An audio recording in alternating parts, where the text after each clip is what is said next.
por mi parte. No, para descartar un Klinefelter, no, no tiene. No. Ya, perfecto.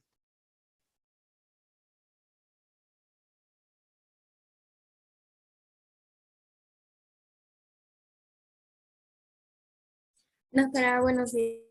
Queríamos preguntarle también, para confirmar la hipertensión, si el paciente había vuelto a la consulta 2 veces más, porque creo que para confirmar la hipertensión teníamos que realizar 3 tomas. El paciente es hipertenso, de hecho les he puesto que es hipertenso y que está en tratamiento. Me he olvidado tal vez poner la medicación. Por favor, ¿nos puede decir la medicación, doctora?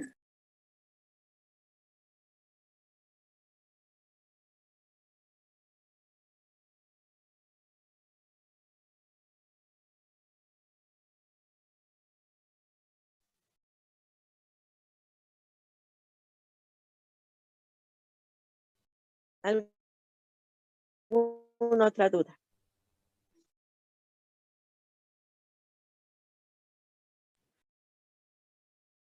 De Sartán. La dosis, doctora, por favor.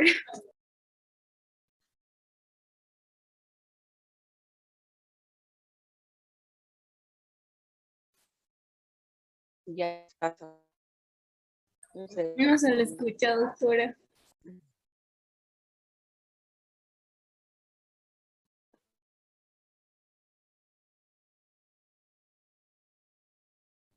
Pero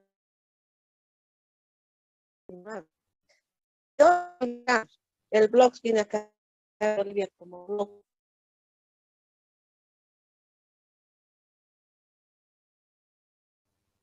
Y les he puesto a propósito, les he puesto a propósito que es diabético, hipertenso, obeso, con dislipidemia, para que ustedes comiencen a revisar bibliografía dirigida a que si está con mal control metabólico, de descartar nefropatía y o insuficiencia renal, y ustedes me vayan planteando estudios a realizar.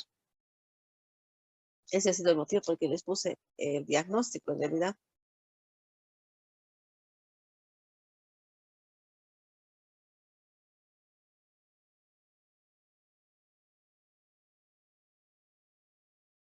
Ya, dígame, ¿alguna otra duda que tenga?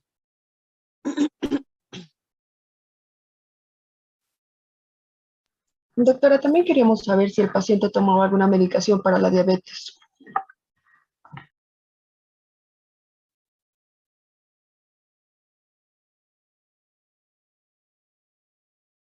Ya, no les puse. Disculpe, no les puse, no les dije. No. Está tomando metformina X, metformina de 1000, 2 por día, y está tomando sitagliptina 100 miligramos por día.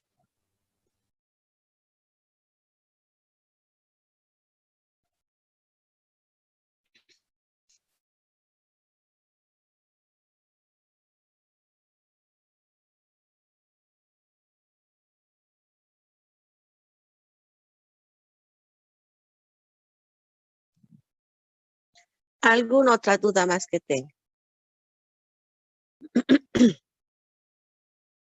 ¿Saben qué es la metformina? ¿Saben qué es la sitagliptina?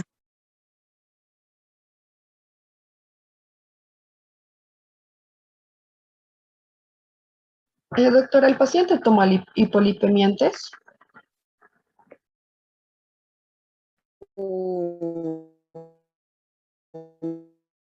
Bueno, recién hicimos el diagnóstico. Está con triglicéridos altos, básicamente, ¿no? Léame el perfil lipídico del paciente y le estoy ahora la medicación que esté tomando, por favor. Léame el perfil lipídico. Los triglicéridos están en 380 miligramos, el HDL en 25. Eso nos ha dado, doctora, esos datos.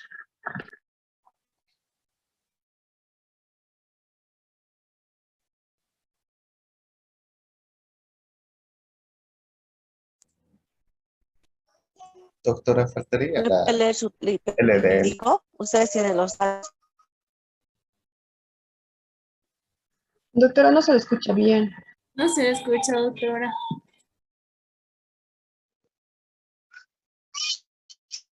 Ya, triglicéridos 380, HDL, 25. colesterol total, No, ya. Está tomando fibrotina. La fibrotina es una combinación de atorvastatina con fenofibrato. Además que como es hipertenso, dislipidémico, le hemos empezado a dar clopidogrel 75 miligramos.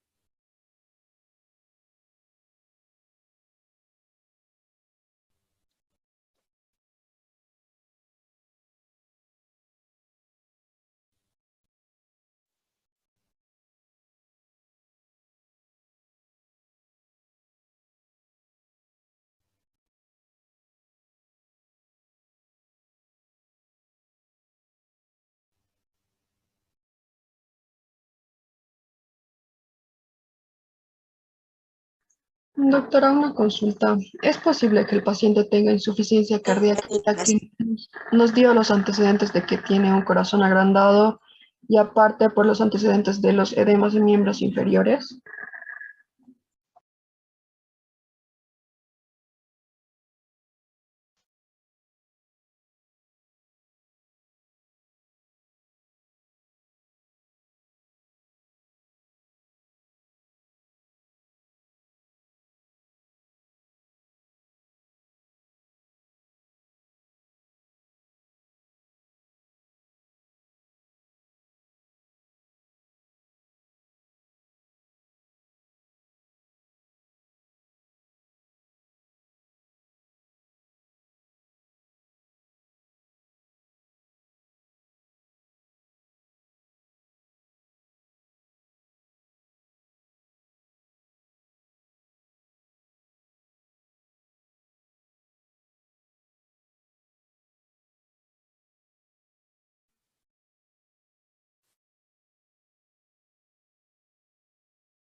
Esas son todas sus dudas.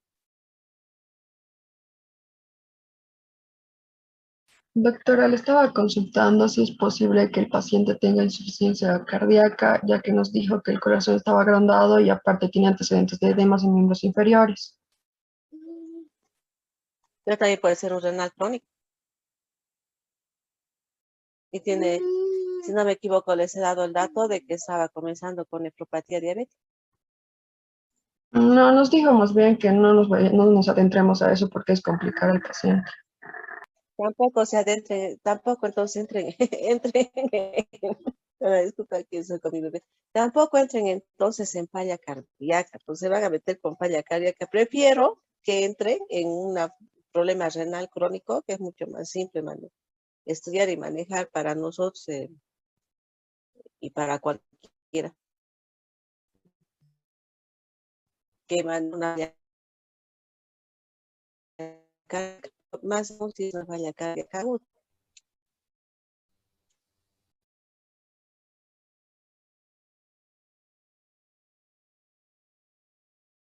Pero no tiene falla cardíaca. Todos los pacientes obesos tienen pues alteraciones en el electrocardiograma, tienen desviaciones en el electrocardiograma, y tienen aumento del volumen, hipertensión, además no se olviden.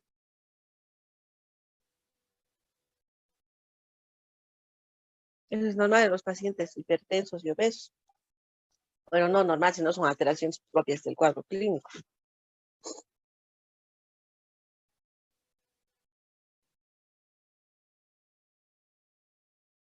¿Qué otras dudas tienen?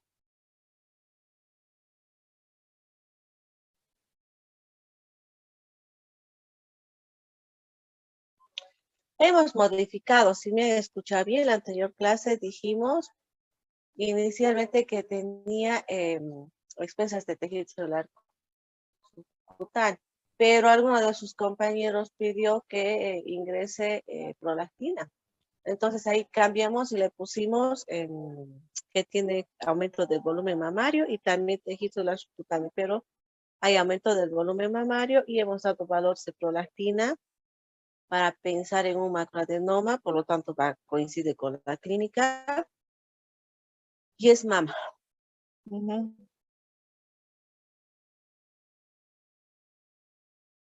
Pues no se olviden que todo varón que tiene ginecomastia, que estudia por un lado la prolactina y por otro lado estrógenos, para hacer el Doctora, tratamiento correcto. disculpe, doctora, ¿nos podríamos quedar con el diagnóstico de lipomastia, por favor? Con el diagnóstico de, Lipomastia a consecuencia de la obesidad. pues, su compañero ya ingresó prolactina y hablamos de macroadenoma.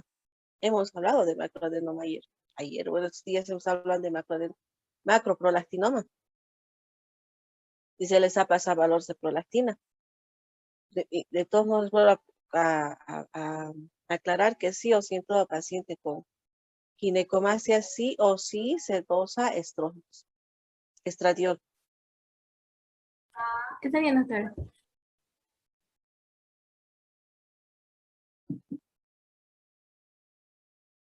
Ujú.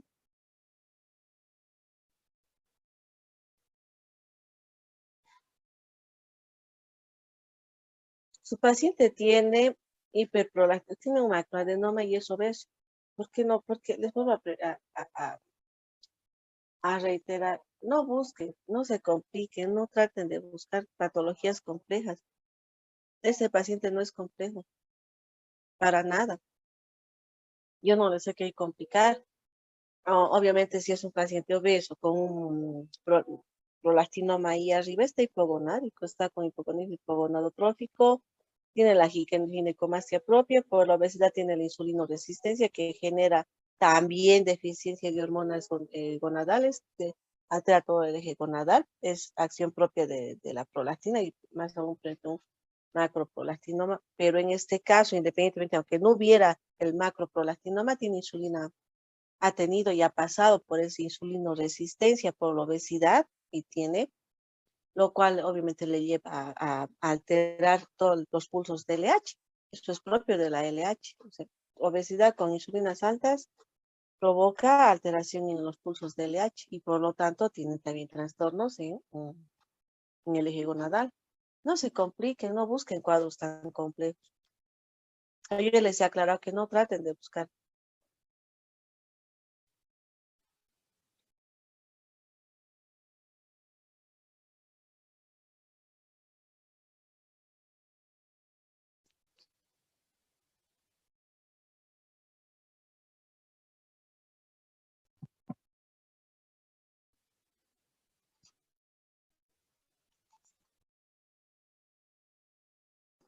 Doctora, el paciente como antecedente tuvo apnea del sueño. Si es un paciente obeso con ese grado, seguro que tiene. Seguro que tiene un cuadro de apnea del sueño.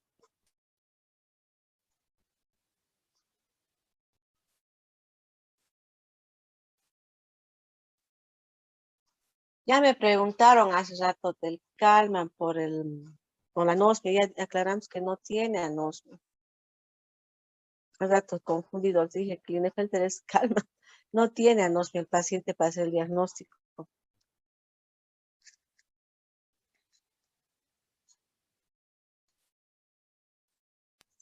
Doctora, una consulta. ¿El síndrome de mala absorción que está presentando el paciente y el estreñimiento podrían ser a causa de una ingesta o sobredosis de hipolipemiantes? Por eso, porque estaba leyendo un poquito de eso y los efectos se acaban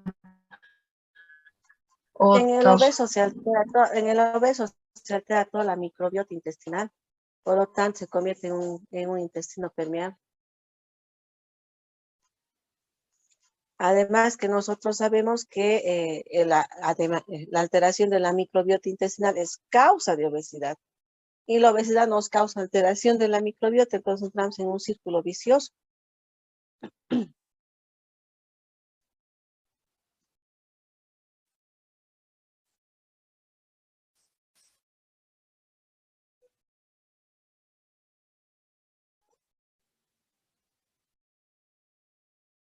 Ahora es diferente si ustedes quieren pensar en una neuropatía diabética, que sí nos produce alteraciones en el tránsito gastrointestinal con dolores, constipación, diarrea, o sea, episodios de diarrea, constipación, etcétera, pero eso es ya por la neuropatía.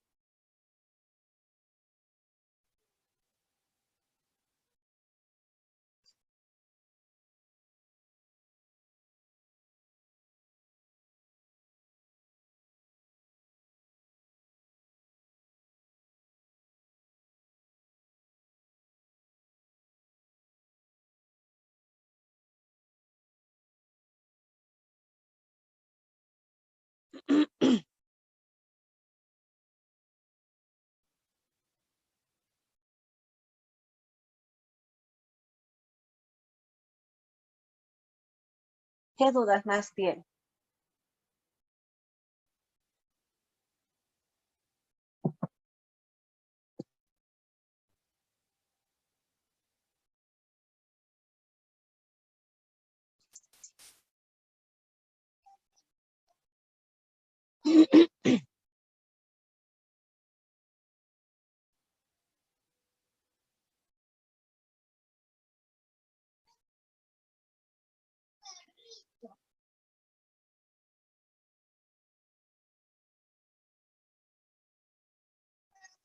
Doctora, creo que eso sería todo. Queríamos consultarle si iba a ser posible que disertemos el lunes.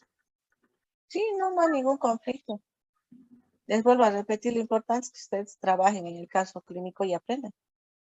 La intención de esto es que aprendan porque les dije lo mismo a sus compañeros que ya cursaron la rotación.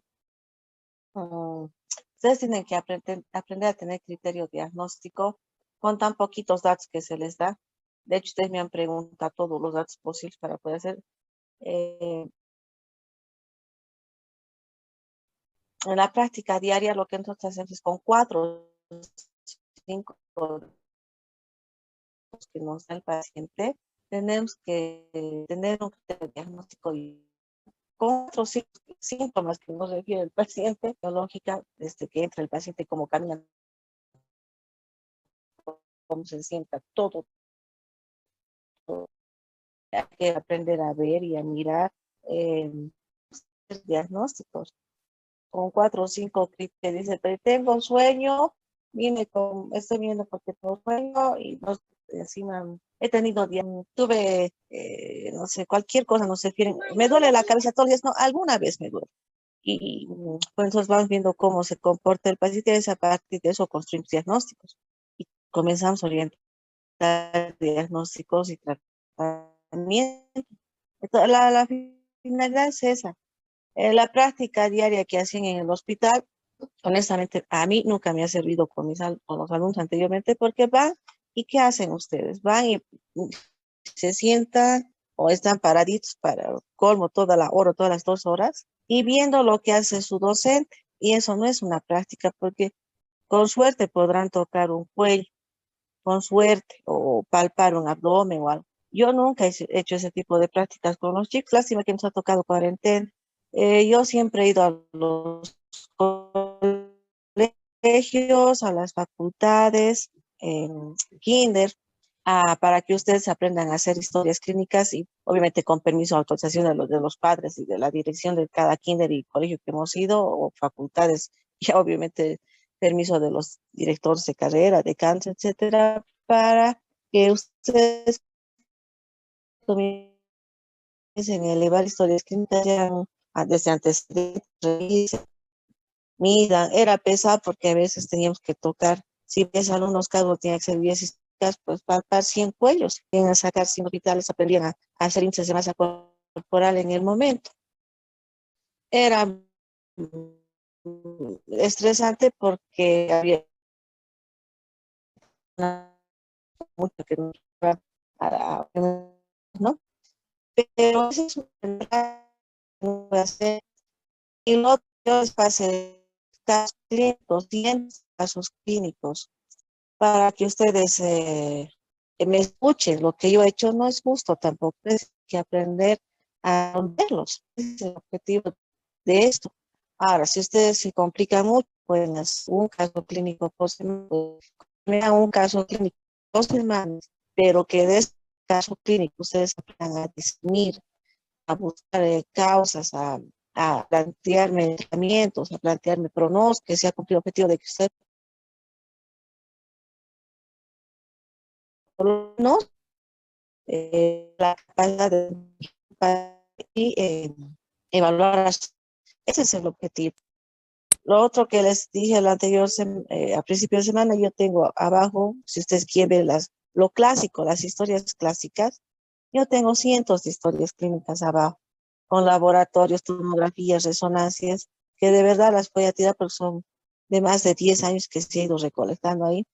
Y si ustedes quieren, yo se las regalo, están ahí en bolsas.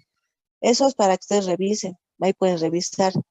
Probablemente hasta encuentren historias clínicas de sus docentes, de sus compañeros, hasta del decano puede ser que encuentren ahí porque están historias ahí, están con estudios, están con radiografías, tomografías y todo. Eso es lo clásico, yo eso les puedo dar cientos porque tengo acá.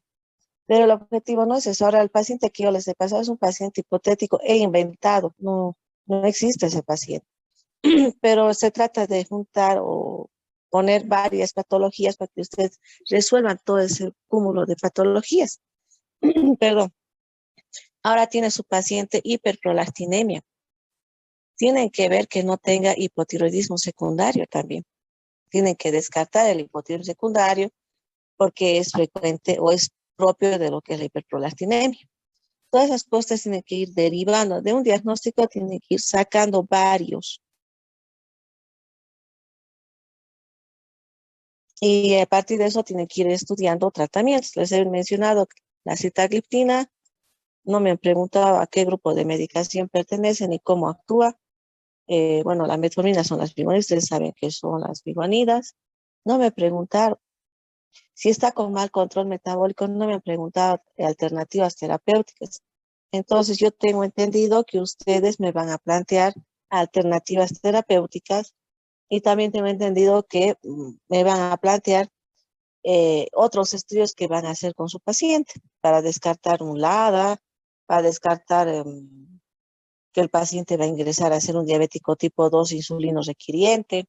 Yo tengo entendido eso. O sea, ese es el objetivo de hacer la práctica.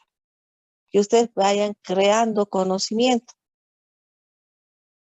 Entonces, si ustedes no me preguntan y no me dicen o que les aclare algo, yo doy por entendido que ya lo saben y me van a plantear esa alternativa. Yo no sé no me acuerdo ahorita qué valores de glucosa les indica para este paciente ni su hemoglobina glicada. Y si está con mal control metabólico, mínimamente tendrán que medir ustedes el péptido C, medir anticuerpos, mínimamente un antigat, para ver frente a qué cuadro está.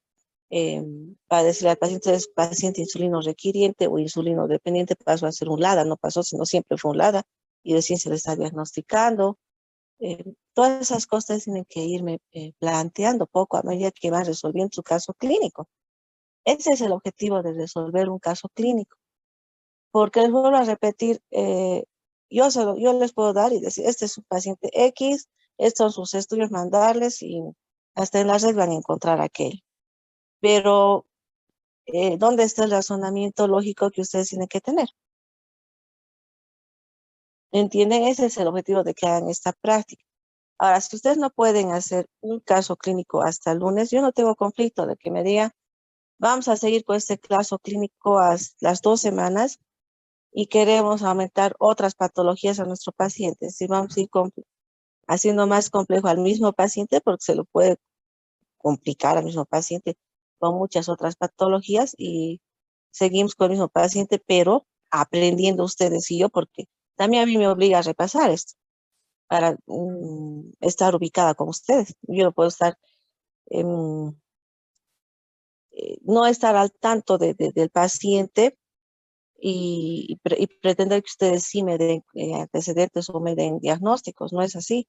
Y les vuelvo a repetir, al ser un paciente inventado, pues a mí también en el camino me aparecen sorpresas de que tengo que ir descartando diagnósticos.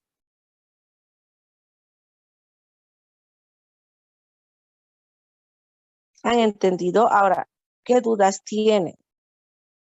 En este caso clínico tienen que leer qué son las incretinas, qué tipo de incretina es esta, tienen que leer tipos de diabetes, bueno, no me acuerdo los valores de glucosa que les he pasado, tienen que ver sus péptidos si está con mal control metabólico persistente, tendrían que ver mínimamente una orina, en la orina si tiene cuerpos cetónicos persistentes, presencia de cuerpos cetónicos, hay que ver que no esté ya entrando en falla ese páncreas, y ahí entra el péptido C.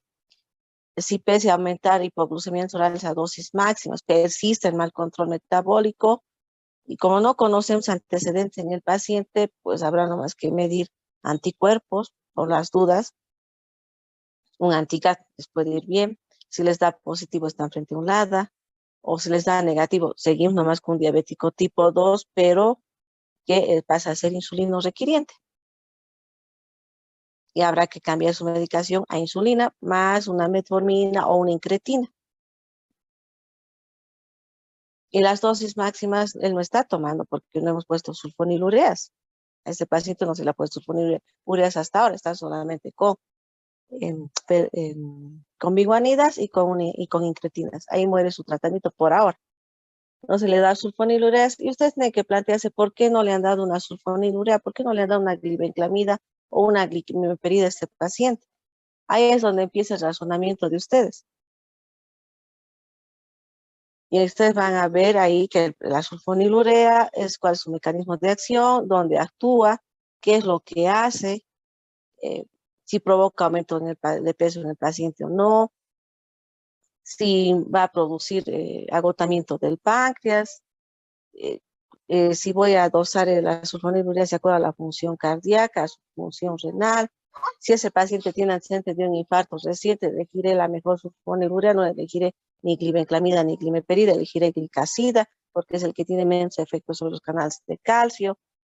Las biguanidas, cómo actúan, por qué, qué quiero hacer, quiero disminuir la resistencia a la insulina, en qué órganos, en qué tejidos.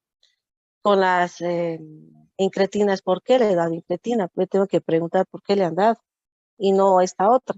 Le habré dado incretina porque me ayuda a preservar la masa del páncreas, es un PP4 que se le ha dado.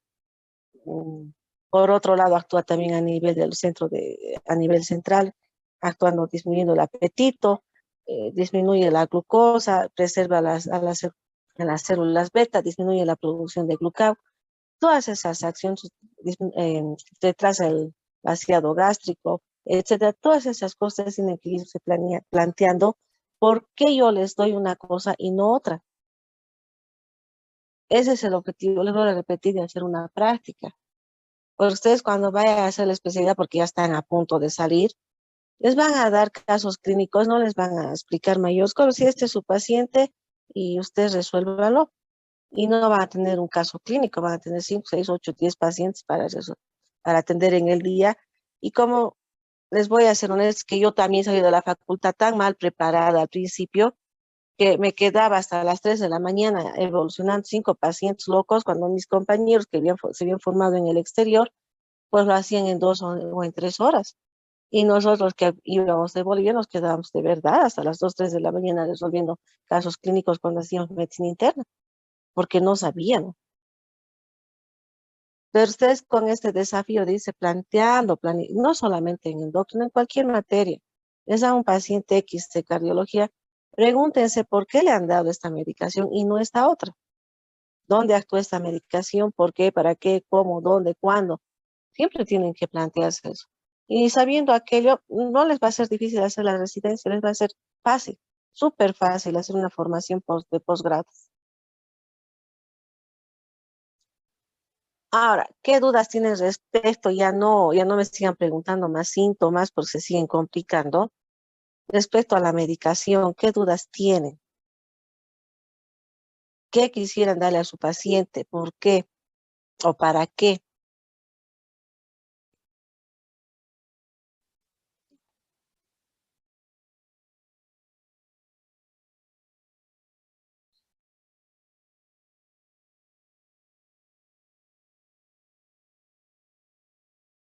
Doctora, al paciente habría que hacerle, bueno, habría que darle testosterona por su hipogonadismo. Si es un paciente hipogonádico, hipogonadotrófico, sí hay que hacer terapia de reemplazo hormonal. En todo lo que, si han entendido hasta ahora lo que es endocrinología, ¿qué hace endocrinología? Lo único que buscamos en endocrinología es llevar al paciente al equilibrio total, a la homeostasis, al equilibrio completo. Entonces, si yo tengo una hipofunción, voy a sustituir la hipofunción. Si tengo una hiperfunción, voy a bloquear esa hiperfunción. Ese es el objetivo de llevar al equilibrio. Si hago un tratamiento en endocrinología, voy a tratar de que sea lo menos agresivo, que provoque menos daño, pero que lleve a mi paciente a una EU, es decir, a un equilibrio completo. Entonces, por lo tanto, tengo que manejar no solamente la hormona, sino que tengo que manejar medio interno. Voy a tener que llevarte desde la parte psicológica. Desde la parte psicológica tengo que atender a mi paciente porque tengo que llevar ese equilibrio completo. Entonces, si este paciente tiene hipogonadismo, obviamente tengo que hacerle terapia de reemplazo hormonal. Tengo que tomar en cuenta la edad del paciente para ver si es apto para hacerle la terapia de reemplazo hormonal. Tengo que evaluar ese paciente factores de riesgo de cáncer de próstata. Tendré que meterme, ahí tengo que pedir una ecografía. Y como es diabético, le pediré más una ecografía renal, de vías urinarias y de próstata, con residuo postmiccional, para ver si está agrandada esa próstata. Le tengo que medir el PSA, sí o sí, de rutina. Y si está todo bien y una evaluación previa por urología y me da el visto bueno, pues empiezo con terapia de reemplazo hormonal para reemplazar esa función testicular.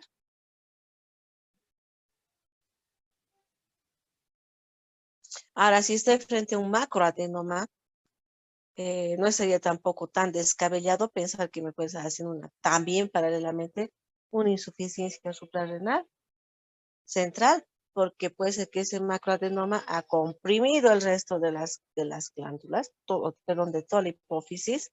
Por lo tanto, tengo deficiencia de hormonas gonadales, amén de que sea una hiperprolactinemia, sino por compresión.